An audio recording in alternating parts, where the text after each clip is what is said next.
Hello, my name's Olurotimi Osha. I like talking about American presidents, and I'm continuing with my discussion on the Declaration of Independence.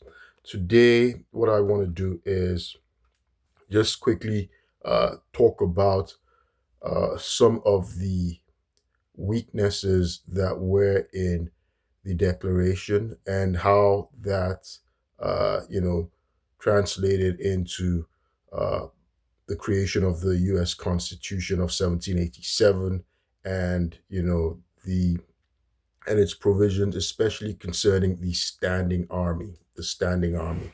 Now, so the Constitution is often lauded as the as sort of the paradigm of political treatises, right? But at the same time, we see two English lawyers, right? Especially the brilliant Jeremy Bentham, and of course there's John Lind. They castigate the writing. The British government did not actually officially respond to the declaration. They never. Nobody in Parliament, nobody in the government, not the king, no member of the British aristocracy responded to the declaration. But these two men, Jeremy Bentham and Jean Lynn, they were secretly commissioned to just write an answer. Now, in the organization, Jeremy Bentham and John Lynn, they both criticized it as studied confusion in its arrangement. So they called it disordered, right? Jeremy Bentham said it was illogical and it was disordered. Now, I've mentioned how Thomas Jefferson wrote it very eloquently, right? But he wrote in a romantic style. If we were to classify the Declaration in some form of literary fashion, we'd call it romantic literature, right? So what's romanticized, of course, it's full of emotion, and it's intended to stir the senses. It makes an appeal to emotion and senses, and that's what it does. That's how Jeremy Bentham sees it. Jeremy Bentham is an atheist, and he points out that the Declaration is making references to God, right? It's making references to nature's God instead of being solely to reason and logic in the style of Enlightenment scholars. So the style is very romantic, right? So it's very emotive. It's try it's intended to stir the senses, the feelings, and emotions. And as Jeremy Bentham says, it's not really reasonable or logical, right? Now, there is strong political realism in it, because when we see the grievances, right, they're factual. The grievances are factual. They're factual, and these grievances, I've done an earlier video stating how these grievances served as a blueprint for the U.S. Constitution. So they translate into the U.S. Constitution. Now, importantly, though, Jeremy Bentham is stating that okay, that they don't provide a blueprint. There's no government, right, that they've said, that they've defined that will describe, these grievances. They state their grievances, but they have not stated what form of government they're going to create. Talked about arbitrary governments in their grievances. They've talked about their legislatures being abolished, but they didn't stipulate what sort of government that they were going to create, they were replacing it with. So that is very critical, right? That's very crucial. And we see that these lapses were very significant after the prosecution of the war. And we had the Congress of Confederation under the Articles of Confederation with this, which wasn't which didn't create a strong national government, right?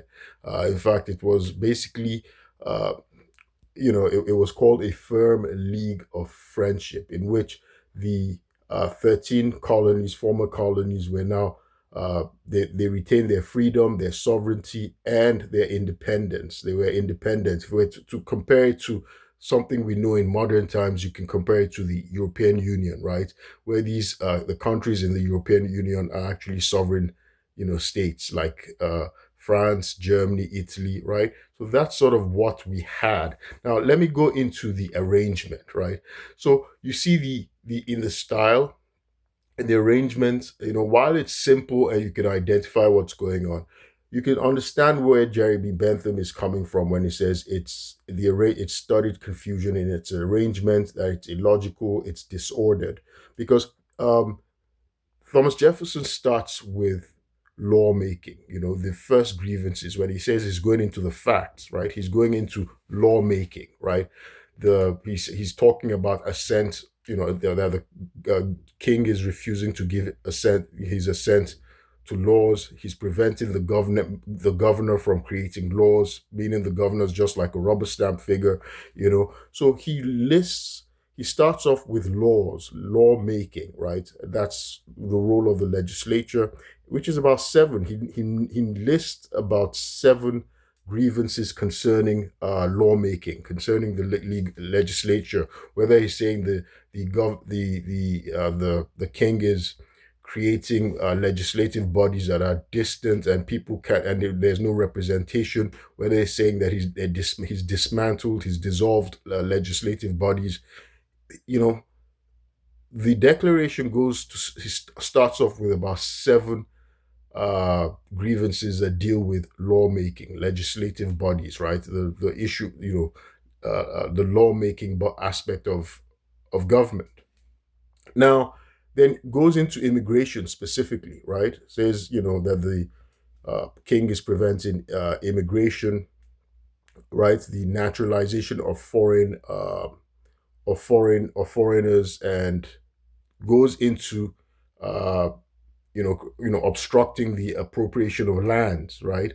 Then goes into taxes, right? Briefly, just mentioned taxes are mentioned once, that imposing taxes without the consent of the people, right?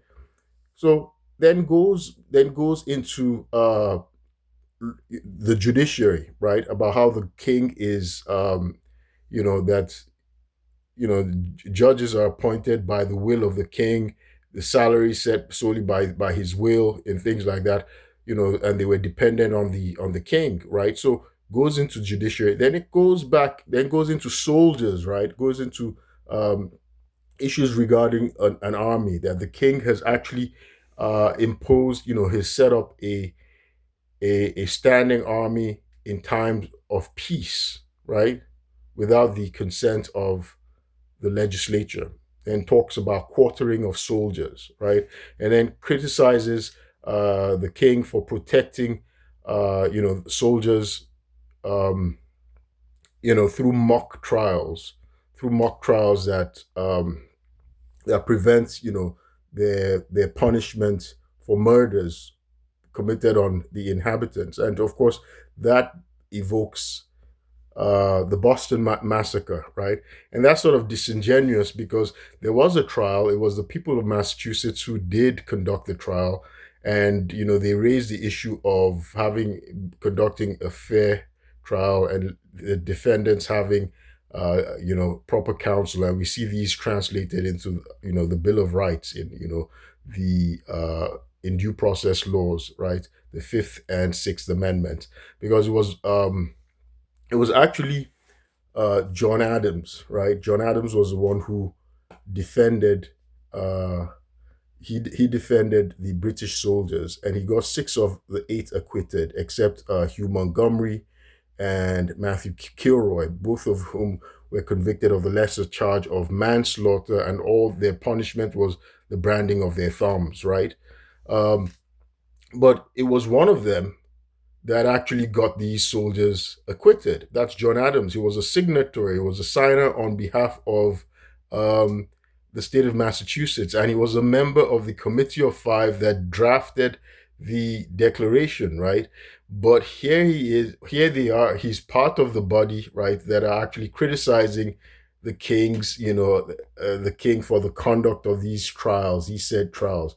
So they mentioned the judicial system, and then they go back again into legislative lawmaking, right? Lawmaking is under the legislative bodies. Talk about arbitrary governments talks about absolute rule.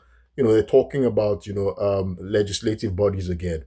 Then goes and starts talking about evasion, right? Introducing foreign mercenaries, right, to wage war, that the king has waged war on them. So this has to do with military affairs, right? Waging war, goes on. So it is, so you can see where Jeremy Bentham is coming from when he says that, right, that it studied confusion in its arrangement, right? Because starts with 7 points of, legislative ish matters, goes briefly into the judiciary, swings into taxes, swings into military affairs, the soldiers, standing armies, then swings back into lawmaking, swings back into the military, then goes into the failure of the king regarding uh, uh, you know his answer, failure of responding to their right to petition, and regarding the redress of their grievances.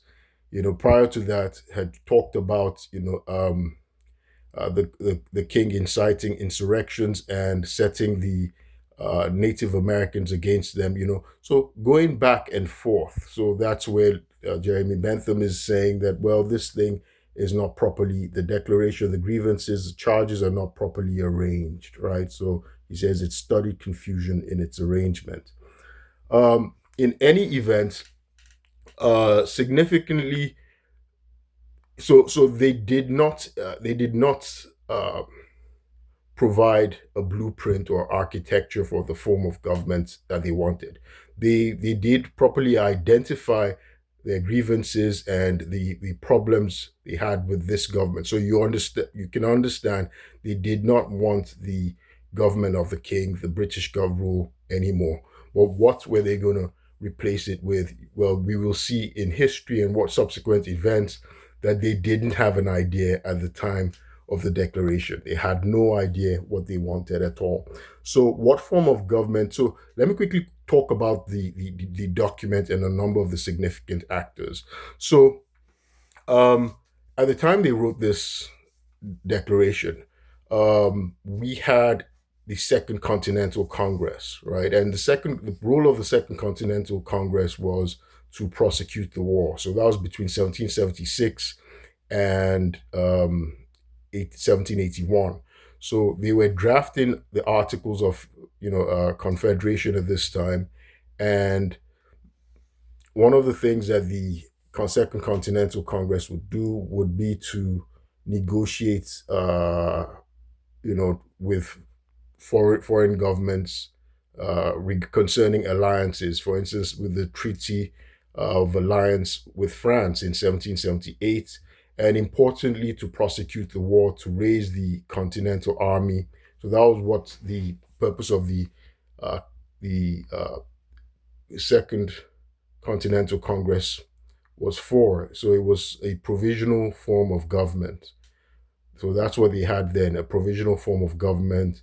And after, from 1781, they officially had the Congress of Confederation, which was under the Articles of Confederation, because it was now ratified. The Articles of Confederation was now ratified. So they had this until 1789, 1787, 1789, where we now had the constitution we're currently under. So the document was signed boldly and firstly by John Hancock. And so you see John Hancock has gone into popular lexicon for signature because he signed so large, so boldly. So he was president of the Congress, right? He was president of the Congress, not in the same way we understand the president of the United States. And I'll go into for the form of government we had. Many people wonder, why isn't he called our first president? Because the states were actually independent, right? They were sovereign states. They had more power than this confederation. It was sort of a loose alliance to prosecute the war and gain independence. and the states were like more like countries. So they created their own constitution. They had their Bill of Rights and all that. They created their own government after the Declaration was declared, right? So Massachusetts created its. I think Massachusetts has the first constitution that we have, the oldest constitution or so. So different, and they had their different forms of government. The 13 colonies now became independent states, sovereign states. They were the ones who negotiated treaties. So the other people who signed, the delegates, people from Massachusetts, Samuel Adams, who became governor of Massachusetts. It was a main rabble rouser. Samuel Adams, by the way, is cousin of John Adams. John Adams, of course, also signed as well. There was Elbridge Gerry. Elbridge Gerry would go on to become vice president later on. For Pennsylvania, notably, there was of course Benjamin Franklin, and there was Benjamin Rush. I've talked about Dr. Benjamin Rush in an earlier video. He was the founding father who was a mutual friend to Thomas Jefferson and John Adams, and he reconciled them later on, and of course they would carry on their famous correspondence. So there was also a guy called Robert Morris. So Robert Morris he's often called the financier of the war. He was one of the wealthiest men. He was from Pennsylvania. He was one of the wealthiest men in the colonies at the time. Unfortunately, he would become bankrupt and he would go to debtor's prison. So there was such a thing as debtor's prison at the time because of over speculation. So there was, I think, our first crash was it in the 1790s? It was 1797 or something. The panic. There was over speculation in land. So Robert Morris was a banker, and so he'd incurred millions of dollars in debt, and he had to go to debtor's prison. And unfortunately, even though he was one of the financiers of the war, he ended up being being broke towards the end of his life, and he went off to debtors. He was incarcerated in debtors prison. Of course, John Hancock, by the way, was one of the richest men in the colonies. He was from Massachusetts. He had been governor of Massachusetts, and he was president. By the way, he was president of the Congress. He was president of the Congress. It was called it was Congress of the Confederation. He was one of the presidents. And by the way, the president was rotational, and I'm going to get into the structure. There was also for Virginia, there was another guy who would become president. That was Richard Henry Lee. Richard Henry Lee would become because the presidency was actually rotational. It was rotational. It had no real executive power. It was rotational. So Richard Henry Lee. There was Thomas Jefferson from Virginia, of course, the drafter, and there was a guy called Benjamin Harrison. Ancestor to the President Benjamin Harrison and William Henry Harrison, of course. So from so these were the which other states, but anyway, these are the main people. There are many people from other states. By the way, there was Roger Sherman. Roger Sherman was from Connecticut. Roger Sherman had been one of the drafters. He was one of the people a member of the Committee of Five. Roger Sherman was there. So these are the significant people, but there are many other drafters. Now, so what form of government did we have at the time? So, of course, we started with the Second Continental Congress. Before that, we had an Articles of Association before 1776, before 1775, just to organize the resistance against the boycotts and the resistance against the British. But let's start with the US government. So we start with Second Continental Congress. It was sort of a provisional government. It was the de facto national government. It didn't have any real power. So after the war, we had the Articles of Confederation. Its features, it was the states, the 13 different states were now independent. They were sovereign. They were free, they retained their freedom, they were more powerful than the central government. The central government, it was decentralized, right? And we had just one legislative body. We didn't have an executive, right? So the president was not really a president. He was called the President of United States Congress assembled. When they're sitting, when they assembled, he had no real, just for, it was ceremonial, just for organization, right? When they assembled, um, and it was rotational, right? It was rotational, and we had just one lawmaking body, right? Just a Congress, and it was unicameral, right? So we didn't have, today we have a bicameral legislature. We have the upper and the you have the Senate and the House of Senate. That's Congress, right? We have a bicameral legislative body. But back then we had just a unicameral um, legislative body. That was all we had. We didn't have an executive. We didn't have a judiciary, right? And so the unicameral legislation, the Congress that we had, the unicameral legislation, each state had just one vote. It was not by representation, population representation, right? Each state had just one vote, the 13 states.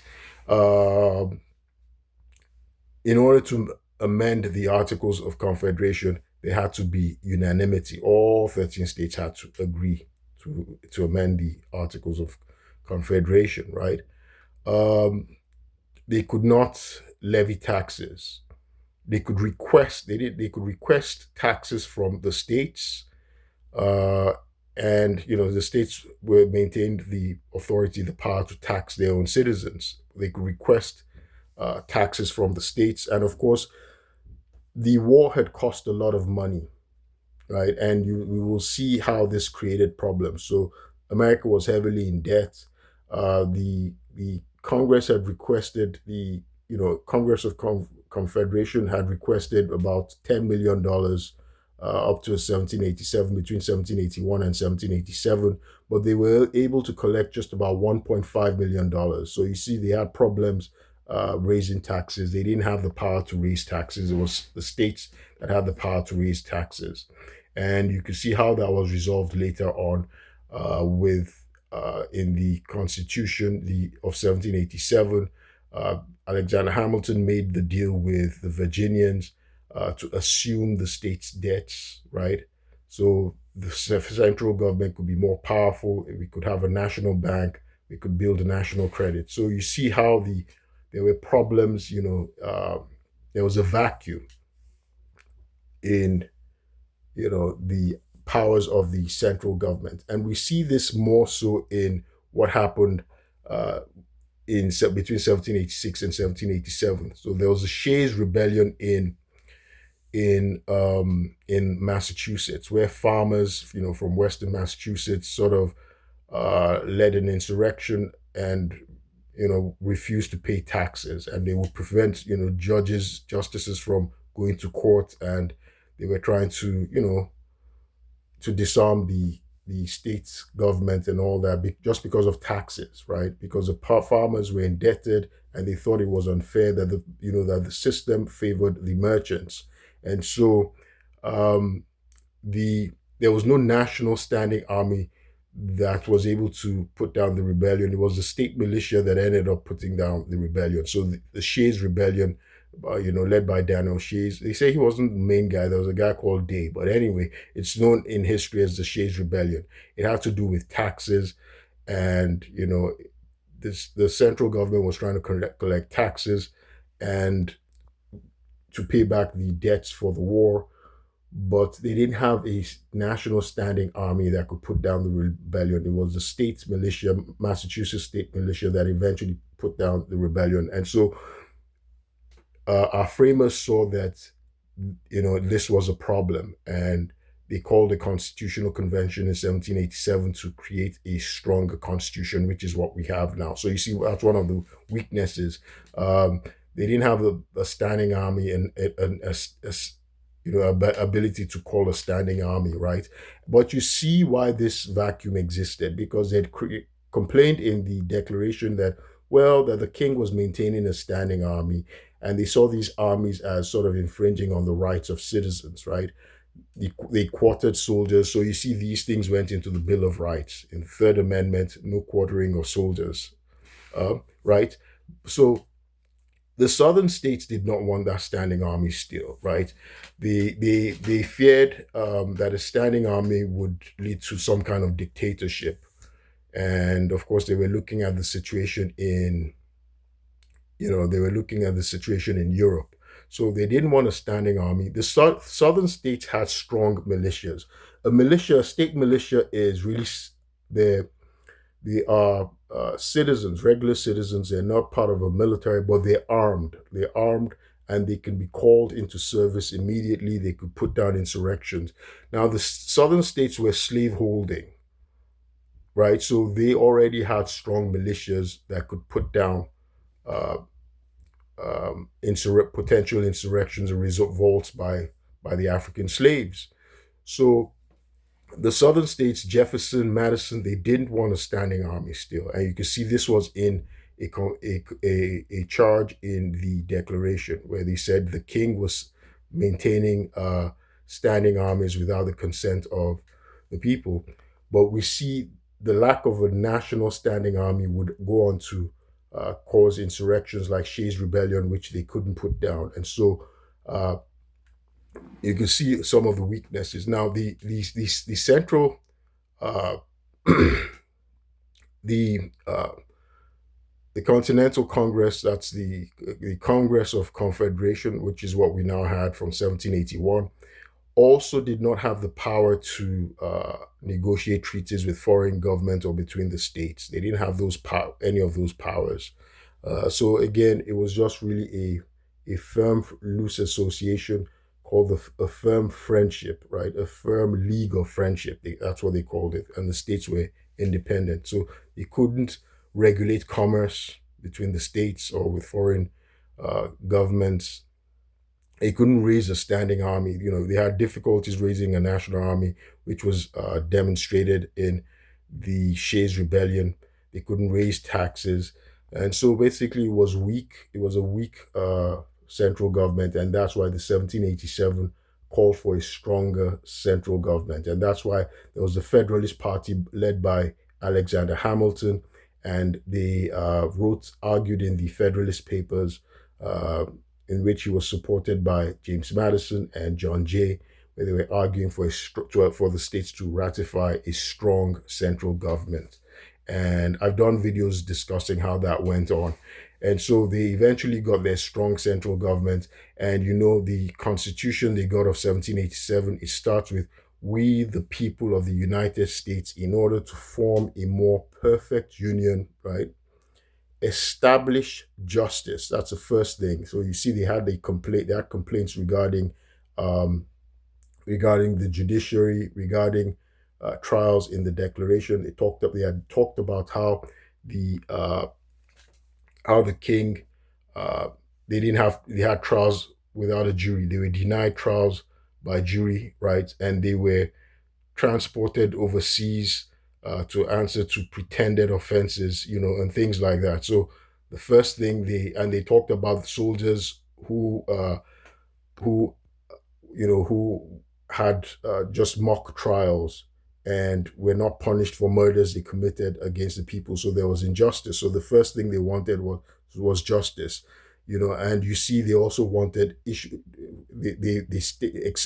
Stated that they wanted to create a national defense system. So let me start again. The Constitution goes, "We, the people of the United States, in order to form a more perfect union, establish justice, ensure domestic tranquility, provide for common defense." That's the military. And then it goes on. The first article is all legislative powers, right, will be held by Congress, providing for a bicameral Congress, House of Representatives, and the Senate. So the weaknesses of the articles of the in the Articles of Confederation, which created the Congress of Confederation, which was just a loose alliance, a firm friendship, a firm league of friendship, as it was called. Uh, the weaknesses inherent in that system, in the Articles of Confederation, were now remedied in with the U.S. Constitution of 1787, which created a strong central government. a very strong central government, and it created three um, three branches of government. It created the executive, the judiciary, and a bicameral legislature. The bicameral legislature will be the lawmaking body. Remember, they had, in their grievances, they kept talking about law, the lawmaking process. This was a big issue, the legislative body. So they had now created a bicameral, legislative body, and also they created a judiciary. So that's under Article 3, right? They created an independent judiciary under Article 3, which was no longer under it couldn't be held under duress by Congress. That's regarding their salary. They had life tenure under good behavior, right? They had life tenure under good behavior. They couldn't be swayed by Congress or the president. And of course, it created the executive, and the president was the head of the executive. It created a standing army. Congress was given the power to raise an army, fund an army, to declare war. They were given, those powers. Now, over time, so in the beginning, the southern states, Virginia, Madison, Jefferson, they didn't want a standing army. But right as soon as the nation took off, we were embroiled in war after the other, even though Washington, our leaders tried to keep us neutral. We had the quasi war with France in 1798 right away. So because of that, we started to build a strong national army. John Adams wanted us to build a navy. We started building forts. We started to fund a central standing army right away. Of course, when we had another rebellion, the Whiskey Rebellion, in which George Washington led 13,000 militias, right, to go and put down a rebellion in um, in Western Pennsylvania. Again, um, when the central government when the central government had become strengthened with the Constitution of 1787, they now had the power to levy taxes, right, to raise taxes. Thomas Jefferson, the Treasury Secretary, would go on to impose taxes on distilled liquors, on whiskey, right? And this riled the farmers. It riled the farmers, and so they rebelled. They were rebelling against these taxes. So George Washington had to lead 13,000 troops to go and put down the rebellion, the Whiskey Rebellion. So you see, the government kept having these issues of, rebellion and wars with foreign governments. Um, Thomas Jefferson, there was a war he had to deal with in 1807. Right away there were always wars. So every new president strengthened the army, strengthened the standing army, increased the navy and things like that, made more forts around the nation to protect the nation, because we were constantly at war. Of course, we would go to war again with Britain in 1812. That was what it's called, the Second War of Independence. So we would continue to have wars. Of course, there were also wars in America's, dispossession of Native Americans' lands. There were constant wars there. And of course, there were the wars with Mexico. So these would go on. And so every subsequent president increased the army, the standing army. So, um, so you see, the creation of the standing army was very important. It was a grievance the um, in the Declaration, and even though allowance provision was not made for it in the Continental Congress, we saw that the lack of a standing army and the inability of the central government, that's uh, the Congress of Confederation, to raise a national army, it led to things like the Shays Rebellion. And so that was remedied with the Constitution of 1787, which allowed the federal government, Congress, to create a strong standing army. And the president would be commander in chief of that army. It was rather convenient that our first president, by the way, was George Washington, right?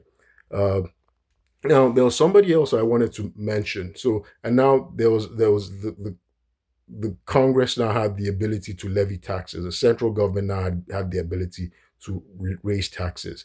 Now, somebody I wanted to mention amongst the signatories of the Declaration was a guy called Carroll of Carrollton. Charles Carroll was the richest man in the colonies, right? He was the wealthiest man in the colonies at the time. His wealth was estimated at over £2 million. That was a lot of money at that time. At the start of the war in 1775, his wealth was estimated at over £2 million.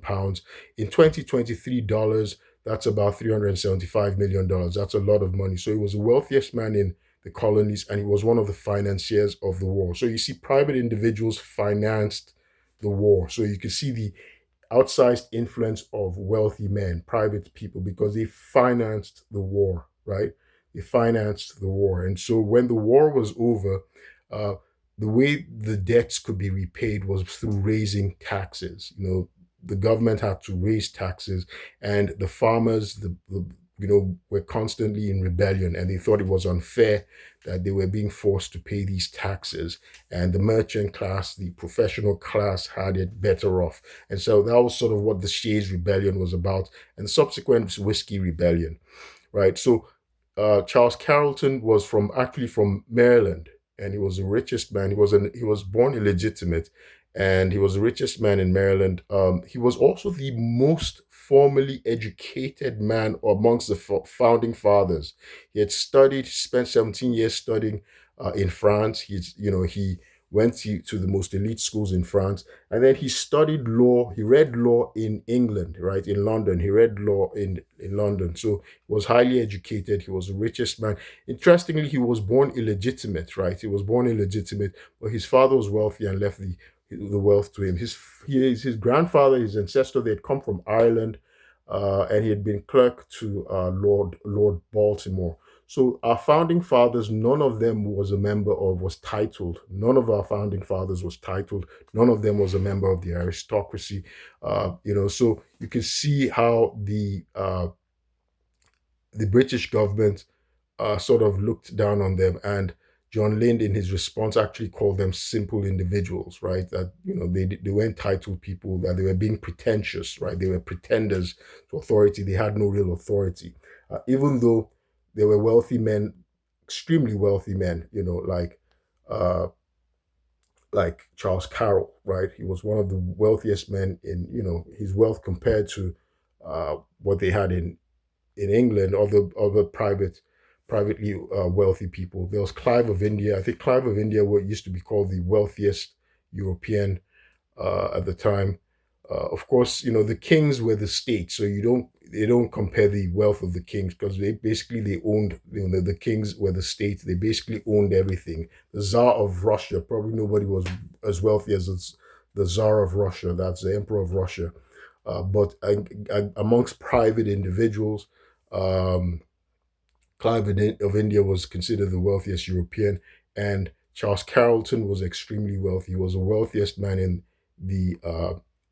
the colonies at the time, and he was one of the financiers of the war. And so you can see the interests of this wealthy class was being protected. Some people see that that there was sort of elitism that was built into the architecture of the U.S. government from the beginning, because certain people, wealthy people, financed the war. People like John Hancock. John Hancock, who also he was the president of the Second Continental Congress, and he was governor of Massachusetts, and people like Robert Morris, right? So there was this merchant class, banking class elite that people think probably had an outsized influence, a bigger disproportionate influence in the architecture of the government from the founding, you know. So um, I wanted to talk about the significance of the standing army, and you see how our constitution, the constitution we eventually had in 1787, which replaced the constitution, the Articles of Confederation, which was our first constitution. Uh, it was the 1787 Constitution replaced it due to the weaknesses that the Articles of Confederation had. I'm going to do subsequent videos. This has gotten long. These are just some issues that I wanted to discuss, and I will touch on other points in subsequent videos. My name is Olurotimi Osha. I like talking about American presidents. I also draw attention to color of law violations that I've suffered in Montgomery County, Maryland, under a corrupt judge, Judge James Bonifant, who's violated my constitutional rights. I'm a law-abiding American citizen. I was swatted on May 16, 2023, in order to obstruct justice in an equal employment opportunity complaint I'd filed as I worked in the Department of Defense and Department of the Navy. And I was swatted, I was raided, and under false accusations, my rights, I've not had a trial. I've been held and prevented from working for almost 3 years now. I was almost killed, and I was shot in the head. I have stitches, on my head, and, I was dehumanized, and, what happened, do not properly reflect our American values. It's been a perversion of justice in Montgomery County Circuit Court in Maryland, and Judge James Bonifant has committed fraud on the court. There's been subornation of perjury and fraud on the court. I'll keep you posted. Thank you.